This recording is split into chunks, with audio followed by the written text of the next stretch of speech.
Avertissement. Ce contenu n'est pas pour les âmes sensibles. Ce qui suit est le témoignage intégralement retranscrit et les preuves présentées par une ancienne icône du monde du spectacle lors du 5e jour du procès fédéral d'une figure influente de l'industrie musicale américaine. Certains détails pourraient vous choquer, vous laisser sans voix ou vous faire douter de ce que vous croyez possible. Jusqu'où l'amour peut-il nous aveugler? Et combien de temps faut-il à une femme pour réaliser qu'elle est tombée amoureuse d'un monstre? Il fut un temps où elle était une muse d'Hollywood, belle, talentueuse, follement amoureuse de l'un des hommes les plus puissants du showbiz. Mais derrière les flashs des tapis rouges et les embrassades devant les caméras, se cachait un cauchemar. Pendant des années, une cage dorée derrière les murs d'un manoir millionnaire. Pas une vie de princesse, une vie de prisonnière, manipulée, contrôlée, torturée. Elle pensait que l'amour pouvait le sauver. Mais un jour, la vérité l'a frappée. Ce n'était pas de l'amour, c'était du pouvoir. Une dépendance maquillée en passion. Un piège recouvert de paillettes. En 2025, dans une salle d'audience fédérale sous les crépitements de centaines d'appareils photo, elle n'était plus l'artiste timide d'autrefois. Elle était devenue la pièce maîtresse, le témoin clé, celle qui pourrait faire tomber un empire. Pourquoi parler maintenant?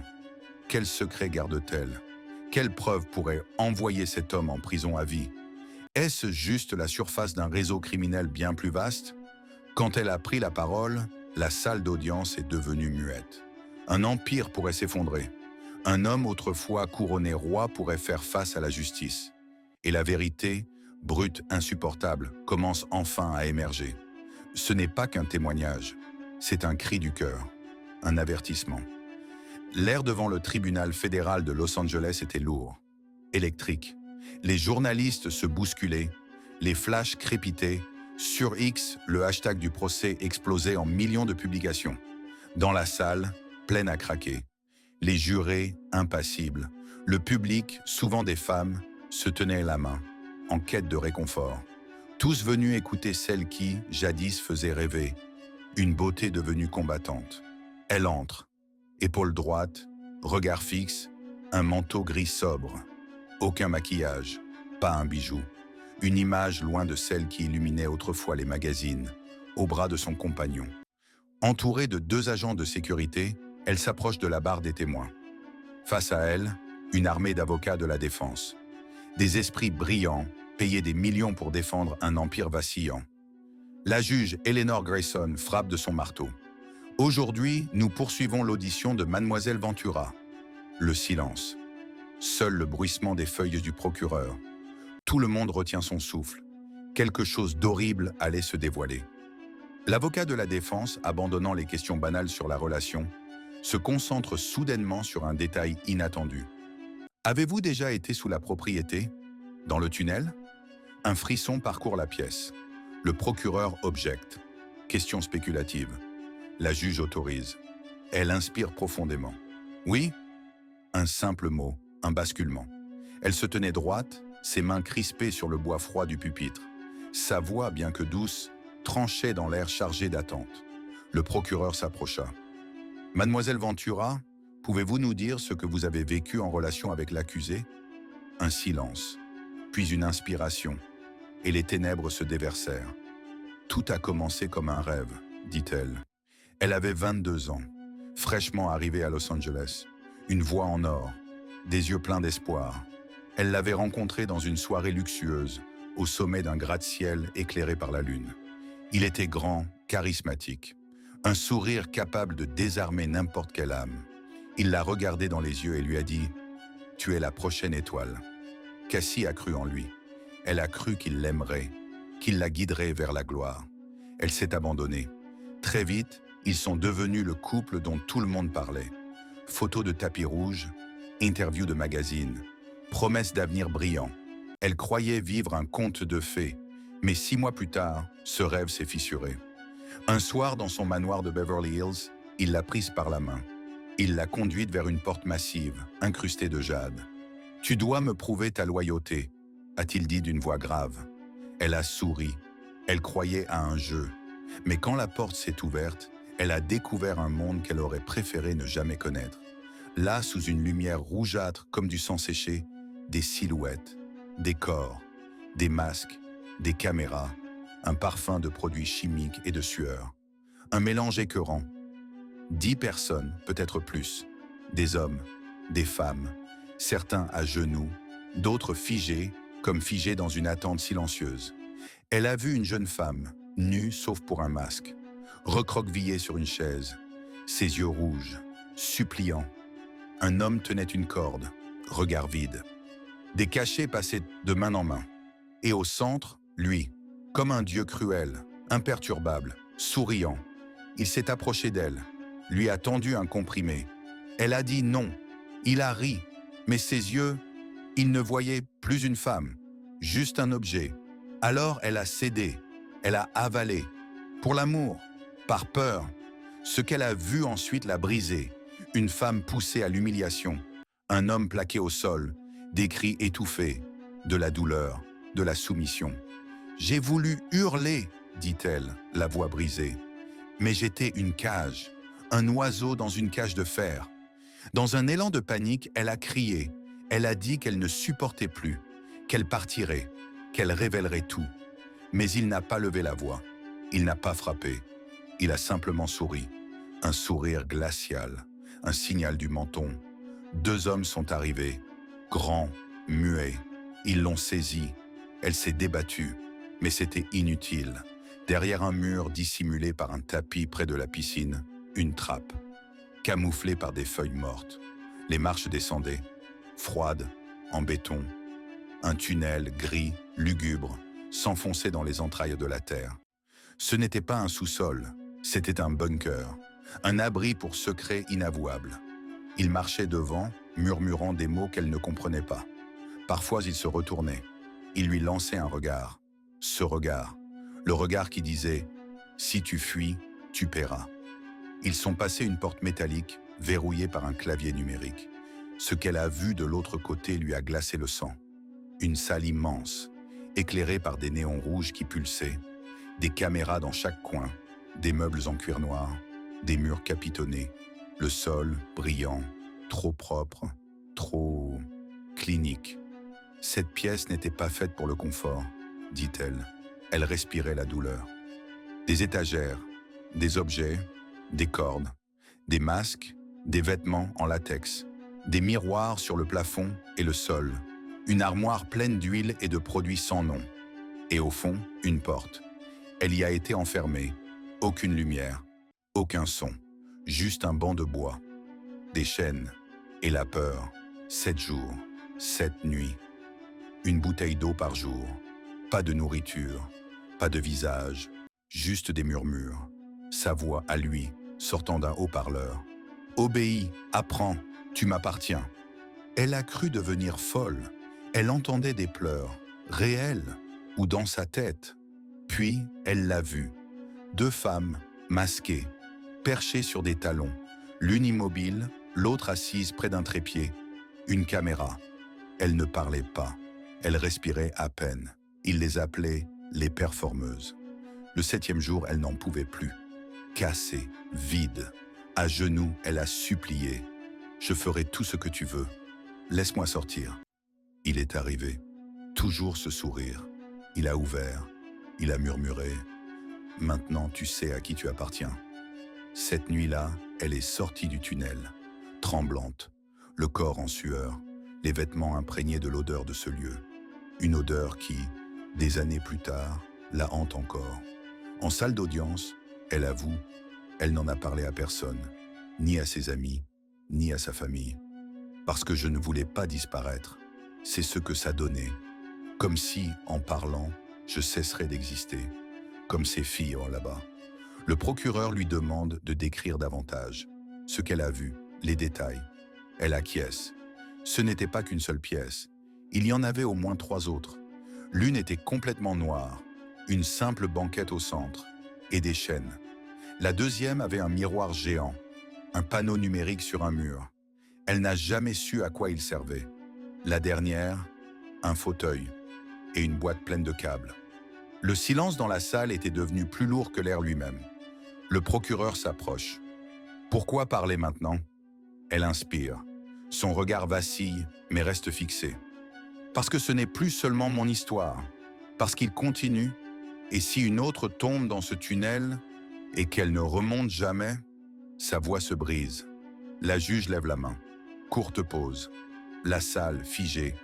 Ce n'était plus un témoignage, c'était un signal d'alarme. À la reprise, l'atmosphère était différente. Moins celle d'un tribunal, plus celle d'un deuil collectif. Le procureur reprit la parole. Cette fois, le sujet glissait vers une expression étrange. Les freak-offs. Le terme avait fait surface dans des messages entre elle et l'accusé. Jusqu'ici, beaucoup pensaient à un jeu, une fantaisie intime. Mais ce jour-là, la réalité fut dévoilée. « Pouvez-vous expliquer ce qu'est un freak-off » demanda l'avocat de la défense. Elle hocha la tête, lentement. Sa voix, calme mais ferme. « Ce sont des soirées organisées, toujours autour du sexe, parfois à plusieurs, parfois filmées. Ils donnaient des rôles, des instructions. Parfois, la prise de drogue était obligatoire. La salle frissonna. Le jury découvrit des textos. Le jeu commence à 22 heures. Pas de sortie de personnage avant 8 heures. Apporte les bougies. Prends une perruque. Je te veux transformer. Elle ajouta. Ce n'était pas des exceptions. C'était régulier. Au moins 2 fois par mois. Parfois improvisé. Parfois organisé comme des réunions d'affaires. Les invités arrivaient par des chauffeurs privés. Tout était minuté, planifié. « Avez-vous consenti » demanda l'avocat.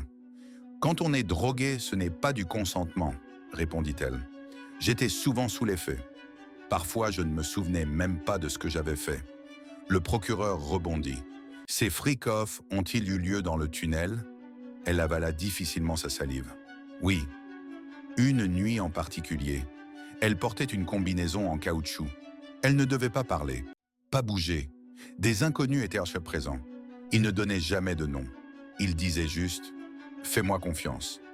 Un texte présenté comme preuve disait « Cette fois, je veux un contrôle total. Aucun mot de sécurité. » Sa voix se fit plus douce. Ce soir-là, je n'étais plus moi. J'étais une chose. Elle avoua avoir supprimé des vidéos. Pas par honte, par peur. La peur de ce qu'elle pouvait déclencher. Le procureur poursuivit. « Quelle substance avez-vous reçue » Sans hésitation, elle répondit. « Des opiacés, de la MDMA, des pilules sans nom. Je ne savais pas toujours ce que je prenais. » Il disait « C'est pour t'aider à te détendre. » Mais ce n'était pas de la détente. C'était une transformation, une réinitialisation de sa volonté. Un jour, elle se réveilla au sol, en sueur, une caméra encore allumée. Elle ne savait pas comment elle était arrivée là, ni qui était présent. Elle commença à comprendre. Rien n'était laissé au hasard. Il gardait des vidéos, des photos, des fragments de nuit qu'elle-même ne pouvait se rappeler. Au début, je pensais que c'était juste des mots. « Tu m'appartiens pour toujours », disait-il. Mais ensuite, j'ai compris. Il documentait tout, pour me tenir, pour me garder. La défense l'interrompit. « Avez-vous vu ces vidéos ?» Une seule fois, par accident, sur son ordinateur portable. Moi avec 2 hommes. Je ne me souvenais de rien. Elle lui avait supplié de supprimer la vidéo. Sa réponse fut glaciale. « Je garde tout, pour avoir du levier. » Son contrôle ne s'arrêtait pas à la chambre. Elle devait lui rendre des comptes en permanence. Si elle sortait sans prévenir, il appelait en boucle. S'il n'obtenait pas de réponse, il brisait des objets, hurlait, la menaçait. Il a même, selon elle, coupé ses accès à des drogues, la punissant, l'isolant davantage. J'étais piégé, chaque sortie devenait une trahison, chaque geste surveillé. Un jour, elle avait tenté de s'échapper. Elle s'était inscrite dans un centre de désintoxication sous couverture. Un spa en apparence. Mais il l'avait retrouvée. Il s'est présenté là-bas. Elle exagère, avait-il dit au personnel. C'est une drama queen. Elle fut renvoyée le lendemain. En salle, l'assemblée est figée. Elle confesse avoir essayé d'arrêter seule. Plusieurs fois. Mais à chaque tentative, quelque chose la ramenait. Je n'y arrivais pas. Une part de moi l'aimait encore. Et une autre était terrorisée. Terrorisée de ce qui se passerait si je parlais. L'après-midi s'étirait. L'interrogatoire aussi. Le procureur ouvre un nouveau dossier. « Étiez-vous la seule » Cassie baisse les yeux, puis secoue la tête. « Non, loin de là. » Elle décrit d'autres femmes, certaines escorts, d'autres inconnues, même des visages célèbres, arrivées masquées, certaines en pleurs. Personne ne posait de questions. Je n'osais pas. Elle parle de Tiffany, une amie d'autrefois, une des rares à avoir vu ce qu'il se passait. Tiffany présente lors de son 29e anniversaire. Elle avait tout vu, et elle l'avait prévenu. Mais Cassie n'avait pas voulu écouter. Plus tard, Tiffany avait publié une lettre ouverte dans un média musical majeur. Elle dénonçait ce qu'elle avait vu. Elle avait essayé de parler, mais on l'avait fait taire. Cassie s'en voulait, et aujourd'hui, elle confirmait. Elle disait vrai. Le procureur pivota. Le personnel de l'accusé était-il au courant? Elle acquiesça immédiatement. Ses assistants coordonnaient tout. Ils savaient quand les femmes arrivaient. Ils nettoyaient après. Je ne sais pas s'ils comprenaient tout, mais ils n'étaient pas aveugles. Un jour, un détail l'a glacée. Elle était dans une chambre avec lui. La porte s'ouvre. Un assistant entre. Les voit. Pas un mot. Juste « Désolé, patron ». Et il repart. Comme si c'était normal. Prévu. Sans conséquence. La défense tenta de minimiser, de réduire ces faits à des jeux privés, à des pratiques consenties. Mais ces mots tranchèrent comme une lame. Ce n'était pas du sexe, c'était du pouvoir. Il voulait soumettre, dominer, se sentir intouchable. Puis la question que tous attendaient, redoutaient. Pourquoi tant de femmes sont restées silencieuses? Elle n'hésita pas. Parce qu'on pensait que personne ne nous croirait. Parce que c'est lui. Parce qu'il était trop puissant. Un silence. Mais aujourd'hui, la vérité est là. Et je ne suis plus seul. Le procès bascula vers une autre horreur. La violence physique. Sur l'écran du tribunal, des photos, des bleus, du sang, des cicatrices. Est-ce que Monsieur C vous a déjà agressé physiquement? Elle hocha la tête. Oui, souvent.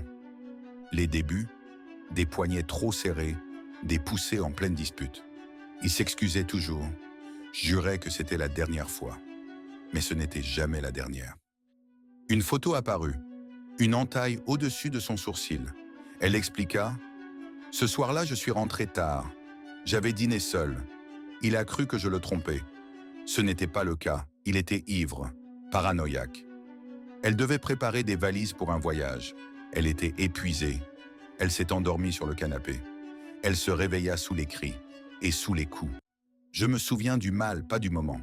Une autre fois, il l'a frappée au dos, pour un simple message reçu. « Qui était l'expéditeur » demanda le procureur. Elle répondit « Un autre artiste, quelqu'un avec qui elle avait brièvement été en couple pendant une rupture. Il n'avait jamais pardonné. Même quand elle essayait de partir, il trouvait des moyens de revenir, par des messages, via des proches. Comme un rappel constant, « Tu es à moi ». Puis la question fatidique, « Avez-vous contacté la police ?» Elle soupira, sa voix teintée d'amertume. « Je ne pensais pas qu'on me croirait. Il avait trop de pouvoir, trop de monde autour de lui, trop de silence. » Elle raconte une nuit en mer, une croisière dans les Caraïbes. Sur un coup de colère, il l'a poussée par-dessus bord. Il m'a traité de poids mort. Elle a nagé jusqu'à la rive, en larmes, épuisée, et pourtant, elle est revenue. Pourquoi? La peur, l'attachement, l'illusion que l'amour pouvait guérir un monstre. Le procès reprenait de plus belle. Et enfin, la soirée que tous redoutaient fut évoquée. « La nuit à l'hôtel Intercontinental », annonça le procureur. « La veille de la première de votre film. » Elle hocha la tête. « J'avais attendu ce moment pendant des années.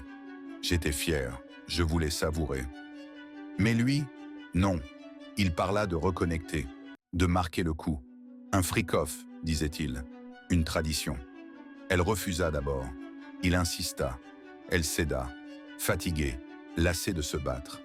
Elle fut conduite à l'hôtel, pensait que ce serait intime. Mais des inconnus étaient déjà là. 2 femmes, un danseur, des bougies, des caméras. J'ai compris immédiatement ce que c'était. Il lui donna une pilule. « C'est pour te détendre », lui dit-il. Elle était épuisée.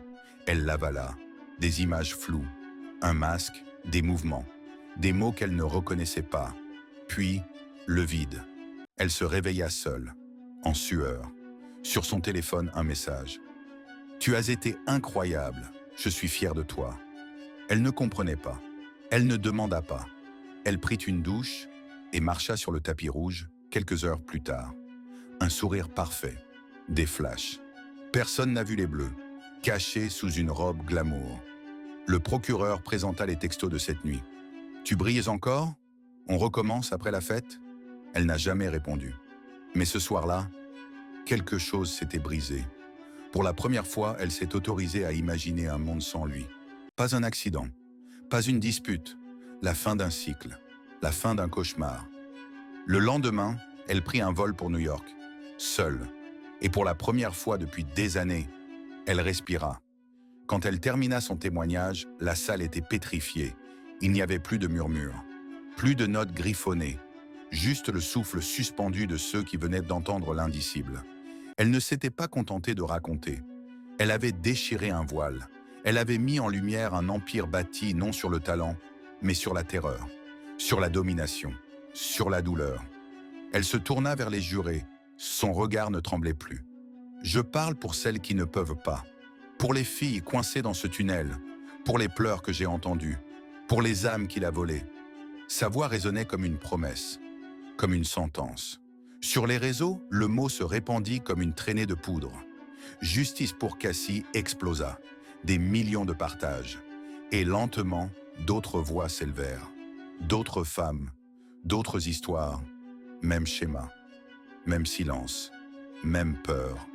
Les autorités réagirent. Le FBI lance une opération, perquisition dans les propriétés de l'accusé, des tunnels, des caméras, des équipements. Les résultats restèrent là confidentiels. Mais le monde savait. Quelque chose de gigantesque, de monstrueux, avait été exposé. Aujourd'hui, elle mène une nouvelle vie. Mais les cicatrices restent.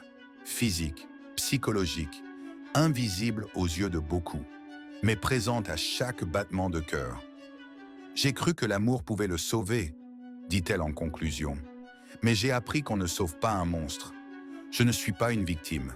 Je suis une survivante. » Elle appelle à la justice, pas seulement pour elle, mais pour chaque femme qui a marché dans les ténèbres qu'il avait construites.